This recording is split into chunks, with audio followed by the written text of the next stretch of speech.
Hello viewers, এই যে আপনারা যে দৃশ্যটা দেখলেন, কিছুদিন আগে এখানকার গ্রামবাসীরা আতঙ্কিত হয়ে পড়ে। কারণ এই জঙ্গল থেকে এই যে বাঘটা চলে আসলো এই গ্রামের মধ্যে, এই খবরটা পেয়ে বন দপ্তর কর্মীরা এখানে ক্যামেরা বসিয়েছিল। আর সেই ক্যামেরার ফুটেজ স্পষ্ট দেখা যায় যে সেই বাঘটা খাল পেরিয়ে গ্রামের ভিতরে প্রবেশ করছে। সেই দৃশ্যটাই আপনাদেরকে আমি দেখালাম। এবার কিছুদিন আগে এই ঘটনাটা ঘটেছে। এখন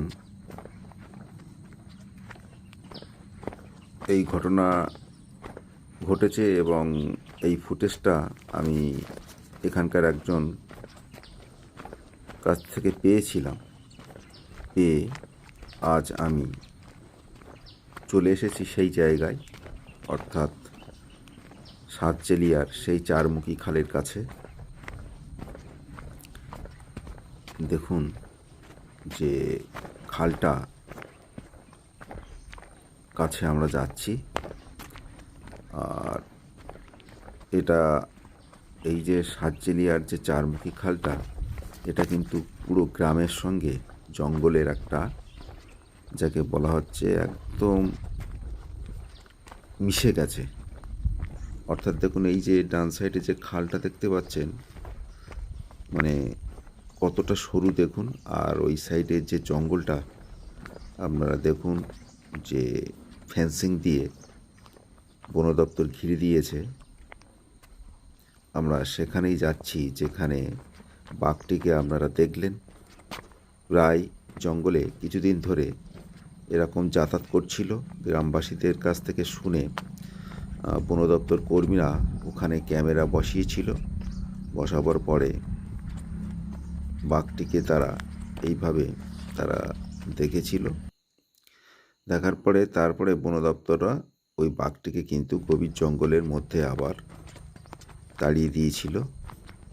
তা সেই জায়গাটায় আমরা এসছি, খুব একটা ডেঞ্জারাস পয়েন্ট যেটা বলা হচ্ছে। আর ডান দিকটা আপনারা লক্ষ্য করুন, যে ওই যে ফেন্সিংগুলো দেওয়া আছে দেখেছেন, ওই যে ডান দিকে দেখতে পাচ্ছেন কিনা বলতে পারছি না। ওই দেখুন দূরে ওই পাটটা কিন্তু সুন্দরবনের জঙ্গল, আর এই দিকটা কিন্তু হচ্ছে মানুষের বসবাস, এই বাম দিকটা। আর ওই দেখুন নেট জাল দিয়ে ঘেরা আছে।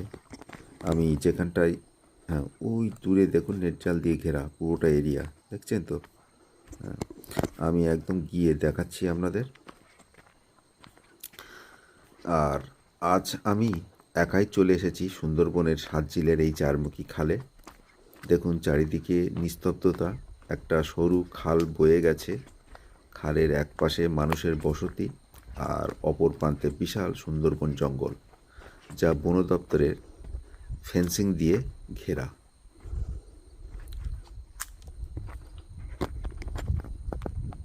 আজ আমি সেই ঘটনাস্থলে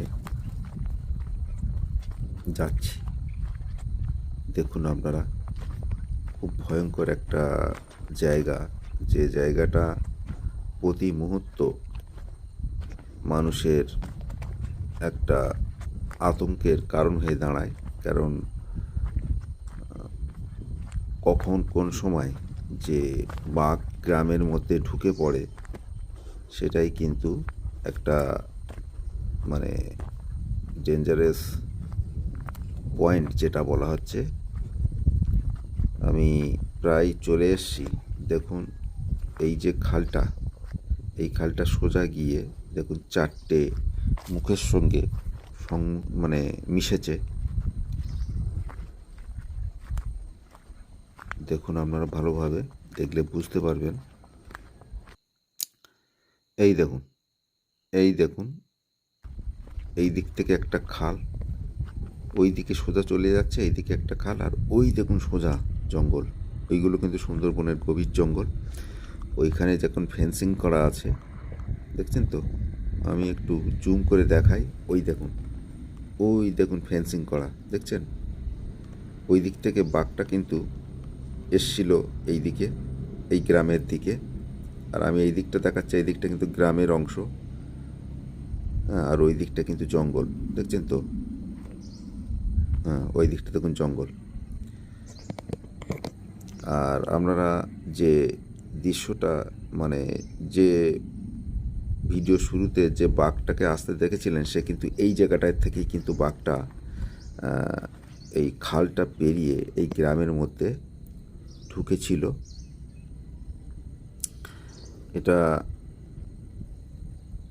দেখুন আপনারা, আর চারিদিকটা কীরকম নিস্তব্ধতা, নীরবতা। এখানে আসলে অবশ্যই গা হাত পা ঠান্ডা হয়ে যায়, এবং কোন সময় কী ঘটে যায় এটা কিন্তু বলা যায় না। তা এখন তো প্রায় বৃষ্টি বাদল চলছিল, তার মধ্যেই আমি এসেছি ঘটনাটা সংবাদ পেয়ে। কিছুদিন আগে বেশ বৃষ্টি হয়েছিল, এখন আজকে ওয়েদারটা একটু ভালো। দেখছেন তো মাটিতে চারিদিকে কাদা ভর্তি। আর এই নদীটার যে খালটা দেখতে পাচ্ছেন কতটা সরু দেখুন, মানে এতটা সরু যে চিন্তার বাইরে। ওই দেখুন জঙ্গলটা, দেখছেন তো? ওই বাঁশ আর ফেন্সিং দিয়ে, নেট দিয়ে বন দপ্তরে ঘিরে দিয়েছে, যাতে গ্রামের মধ্যে বাঘগুলো যাতে না আসতে পারে। আর এই পাশের যে গাছগুলো আপনারা দেখতে পাচ্ছেন, সবই হচ্ছে আপনার ওই, মানে ওই কেওড়া গাছ, দেখছেন তো? আর বনের মধ্যে বিভিন্ন রকম গাছ তো থাকবেই, কিন্তু এই দিকের যে গাছগুলো, মানে গ্রামের দিকের যে গাছগুলো, সেগুলো কিন্তু আপনারা এই যে মানে কেওড়া গাছ দেখতে পাচ্ছেন। যাই হোক, আমি আরেকটুখানি কাছে গিয়ে দেখাবো জঙ্গলের পরিস্থিতিটা, বা এখানকার গ্রামের সঙ্গে জঙ্গলের দূরত্বটা কতটা কাছে। শুধু একটু খাল দিয়েই এই দুটোকে বিভক্ত করা হয়েছে, একদিকে গ্রাম আর একদিকে হচ্ছে আপনার সুন্দরবনের গভীর জঙ্গল। দেখুন, এই অঞ্চলে মানুষ থাকে, একেবারে যে মানুষ থাকে না তা না, মানুষ থাকে, তবে সংখ্যায় খুবই কম, বসতি খুবই কম এখানে। দেখুন আপনারা দৃশ্যটা।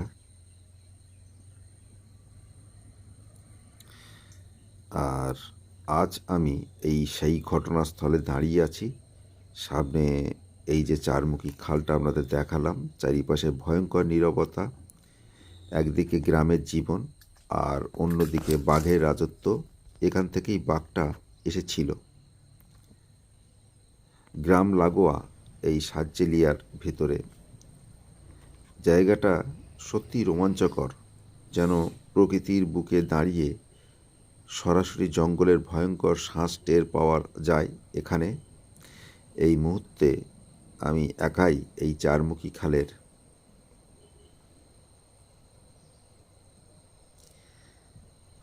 নীরবতা লক্ষ্য করছি। একদিকে গ্রামের জীবন, অন্যদিকে বাঘের রাজত্ব।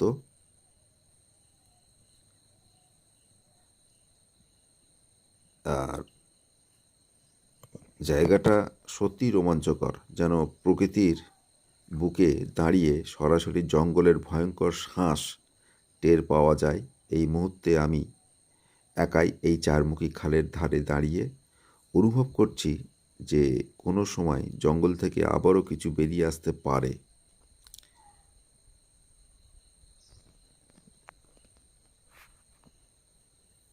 দেখুন কতখানি ভয়ঙ্কর জায়গা, দেখছেন? এখানে কোনো মানুষ থাকে না, মানুষের পরিমাণ এত কম যে বসতি নেই বললেই চলে। দেখুন, ওই দেখুন ফেন্সিং করা, কত কাছে দেখুন। আমার তো মনে হয় যদি বাঘ আসে তো এক লাফেই চলে আসতে পারবে এই দিকে, এতটা।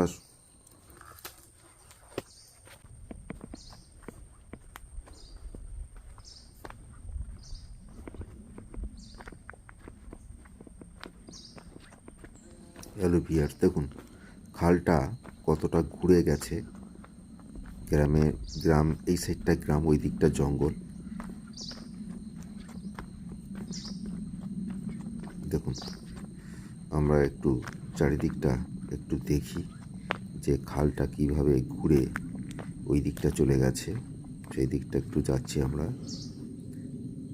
দেখুন, ফাঁকে ফাঁকে ওই সব জায়গাগুলো থেকে বন দপ্তররা সব মেরামত করে দিয়েছে, কারণ ওই খালের জাল,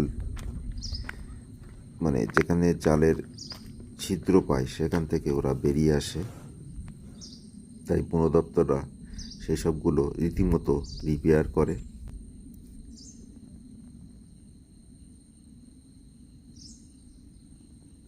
দেখুন, দিনের বেলা যদি এইরকম পরিস্থিতি হয়, তাহলে রাতের দিকে পরিস্থিতি কেমন এখানে হয় সেটা কিন্তু আমরা এখানে দাঁড়িয়ে অনুভব করতে পারছি। দিনের বেলা যদি এতটা নিস্তব্ধ থাকে, তাহলে রাতের বেলার এখানকার পরিস্থিতি কেমন হয় এটাই কিন্তু একটা বোঝার বিষয়।